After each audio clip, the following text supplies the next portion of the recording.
बिस्मिल्लाहिर्रहमानिर्रहीम। अस्सलाम वालेकुम। आपके अपने चैनल अलीफ न्यूज़ में खुश आमदीद और मैं हूं आपके साथ माजिद अली। शामिल करते हैं आज की ताज़ा तरीन हेडलाइंस। चीन ने दुनिया के पहले और सबसे बड़े 5G नेटवर्क का आगाज़ कर दिया। चीन में अब 5G की सुपरफास्ट सर्विस बीजिंग और शंघाई समेत 50 शहरों में दस्तयाब होगी। चीन ने दुनिया के पहले और सबसे बड़े 5G नेटवर्क का आगाज़ कर दिया। बरतानवी नशरियाती अदारे के मुताबिक चीन की सरकारी company China mobile, China Unicom और चाइना टेलीकॉम ने अपने 5G नेटवर्क का इफ्तिताह किया। इससे कब जनूबी कोरिया, अमेरिका, बरतानिया रवां साल 5G टेक्नोलॉजी का आगाज़ कर चुके हैं। चीनी कंपनियों की जानिब से पहले 5G नेटवर्क को आइंदा साल मुतारिफ कराने का फैसला किया गया था, ताहम अब इसे फौरी तौर पर मुतारिफ करा दिया गया। 5G service mobile phone internet की 5वीं जनरेशन है जो तेज़ तरीन डाटा डाउनलोडिंग, अपलोडिंग और बेहतरीन कनेक्शन के जरिए कवरेज को यकीनी बनाती है। चीन में अब 5G की सुपर फास्ट सर्विस बीजिंग और शंघाई समेत 50 शहरों में दस्तयाब होगी, जिसकी कीमत 128 युआन से 599 युआन तक रखने का मंसूबा है। चीनी हुकूमत का कहना था कि 5G नेटवर्क को मज़ीद बेहतर करने के लिए साल के इख्तिताम तक 1,30,000 से ज़ायद बेस स्टेशन कायम किए जाएंगे, जो इसे दुनिया का सबसे बड़ा 5G नेटवर्क बनाएंगे।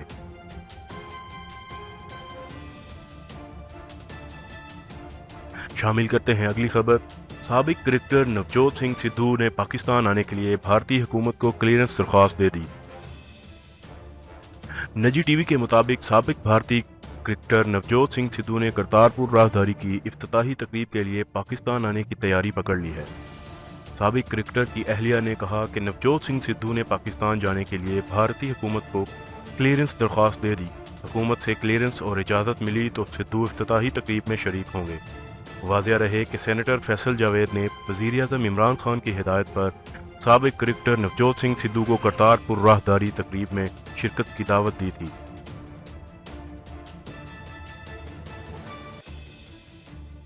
बढ़ते हैं अगली खबर की जानिब। ग्रे लिस्ट का मामला, चीन ने शानदार ऐलान कर दिया। चीन के वज़ारत ख़ारजा के तर्जमान ने मीडिया से गुफ्तगू में एक बार फिर पाकिस्तान को FATF के मामले पर ताउन का यकीन दिलाया है और पाकिस्तानी मौक़िफ़ की भरपूर तारीफ़ की है।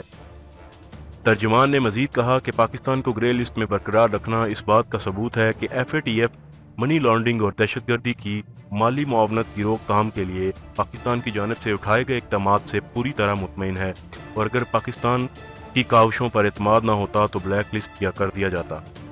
तर्जमान चीनी वज़ारत ख़ारजा का मज़ीद कहना था कि फ़ाइनेंशियल एक्शन टास्क फोर्स का बुनियादी मकसद किसी मुल्क को ब्लैक लिस्ट करना नहीं, बल्कि अपनी रहनुमाई और गाइडलाइन की सूरत में इस मुल्क को मनी लॉन्ड्रिंग जैसे अफरियत से बाहर निकलने में मदद देना है और पाकिस्तान इस हवाले से बेहतर कारकर्दगी दिखा रहा है।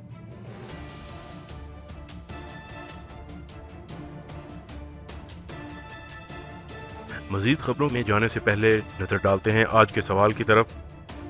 तो हमारा आज का सवाल ये है, क्या मौलाना फजलुर रहमान आज़ादी मार्च में कामयाब होंगे या नहीं? सवाल का जवाब देने के लिए अपने स्क्रीन पर नज़र आने वाले आई के बटन पर क्लिक करें और वोट के ज़रिए अपना जवाब ज़रूर दीजिएगा।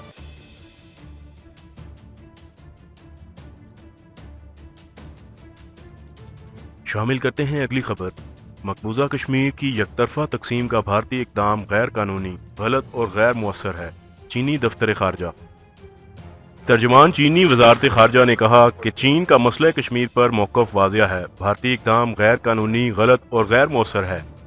इन इक़दामात से हकीकत को तब्दील नहीं किया जा सकता। तफसीलात के मुताबिक चीनी वज़ारत ख़ारजा के तर्जमान ने मकबूजा कश्मीर को 2 इंतज़ामी हिस्सों में तकसीम करने के भारतीय इक़दाम पर सख्त रद्द-ए-अमल का इज़हार किया है। उन्होंने कहा कि चीन का मसला कश्मीर पर मौक़िफ़ वाज़िया है, भारतीय इक़दाम गैर कानूनी, गलत और गैर मुअस्सर है। इन इक़दामात से हकीकत को तब्दील नहीं किया जा सकता। भारत ने यकतरफा इंतज़ामी तब्दीलियों से चीन की खुद मुख्तारी को चैलेंज किया है। मसला कश्मीर अक़वाम मुत्तहिदा की करारदादों के मुताबिक मुज़ाकरात और मुशावरत से हल होना चाहिए।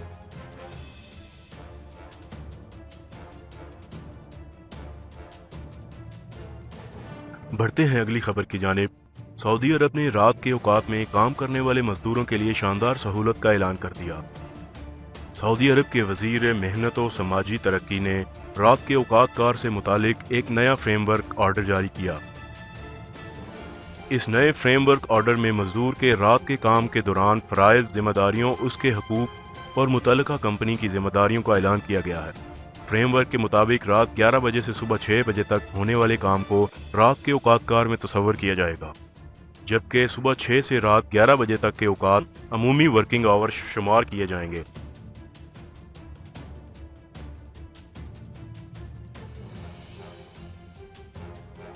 بڑھتے ہیں اگلی خبر کی جانب۔ مقبوضہ کشمیر سے کرفیو ختم کیا جائے، سکھوں نے مودی سرکار کو انتباہ جاری کر دیا۔ خالستان 2020 میں دنیا کے نقشہ پر ابھر کر رہے گا۔ غیر ملکی خبر رساں ادارے کے مطابق یہ بات امریکہ، برطانیہ سمیت دنیا بھر سے آئے ہوئے سکھ کمیونٹی نے اقوام متحدہ کے انسانی حقوق کے ہیڈ کوارٹر کے سامنے مظاہرے کے دوران کہی۔ یورپ بھر میں مقیم کشمیری کمیونٹی نے بھی ان سے مکمل یکجہتی کا اظہار کیا۔ مظاہرین سے خطاب کرتے ہوئے سکھ کمیونٹی نے اقوام متحدہ کے انسانی حقوق سے مطالبہ کیا کہ بھارت میں مقیم اقلیتوں پر مظالم ڈھائے جا رہے ہیں۔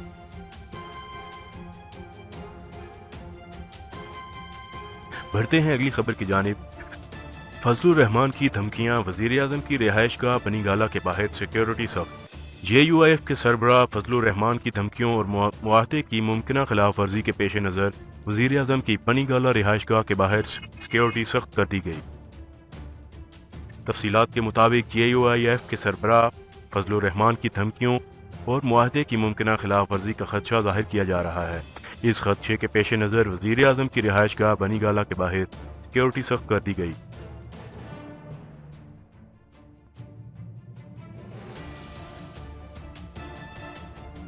شامل کرتے ہیں اگلی خبر۔ شمالی کوریا نے شارٹ رینج کے 2 میزائل کا تجربہ کیا۔ جنوبی کوریا کا کہنا ہے کہ شمالی کوریا نے شارٹ رینج کے 2 میزائل کا تجربہ کیا۔ پیانگ یانگ اور واشنگٹن میں جوہری مذاکرات ڈیڈ لاک کا شکار ہونے کے بعد جنوبی کوریا کی فوج نے کہا ہے کہ شمالی کوریا نے 2 کم فاصلے پر ہدف کو نشانہ بنانے والے میزائل کا تجربہ کیا ہے۔ جنوبی کوریا کا کہنا ہے کہ میزائلوں کو مشرق کی جانب سمندر میں فائر کیا گیا۔ انہوں نے کہا کہ میزائلوں نے 370 کلومیٹر کا فاصلہ 90 کلومیٹر کی بلندی کو چھوتے ہوئے طے کیا۔ انہوں نے کہا کہ ہم چاقو چوبند ہیں اور مزید میزائل فائر کیے جانے کے خدشے کے پیش نظر صورتحال کا جائزہ لے رہے ہیں۔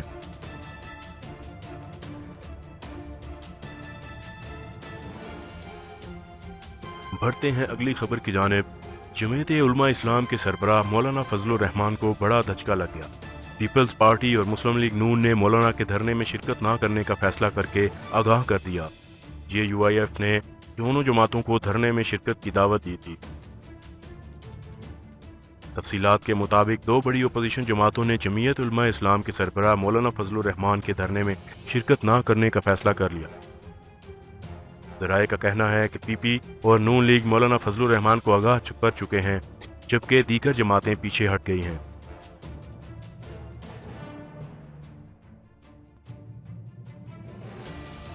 شامل کرتے ہیں اگلی اور آخری خبر۔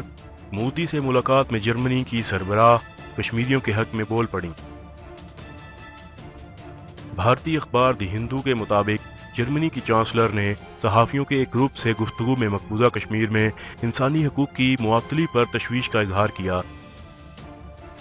اور خواہش ظاہر کی کہ پاکستان اور بھارت باہمی کشیدگی دور کرنے کے لیے مل کر پرامن حل تلاش کرنے میں کامیاب ہوں۔ جرمن چانسلر نے مزید کہا کہ کشمیریوں کے لیے حالات غیر مستحکم، ناپائیدار اور نامناسب ہیں اور اب اس کشیدگی اور تناؤ کو ختم ہونا چاہیے۔ ہم عدم استحکام اور غیر یقینی صورتحال کے خاتمے کے لیے کوششیں کر رہے ہیں۔ کشمیر کی موجودہ صورتحال اس طرح نہیں چل سکتی۔ ناظرین، آج تک کے لیے اتنا ہی۔ مزید خبریں اور اپڈیٹس لے کر جلد آپ کی خدمت میں حاضر ہوں گے۔ تب تک کے لیے اجازت دیجیے۔ اللہ حافظ۔ پاکستان زندہ باد، پاکستان آرمی پائندہ باد۔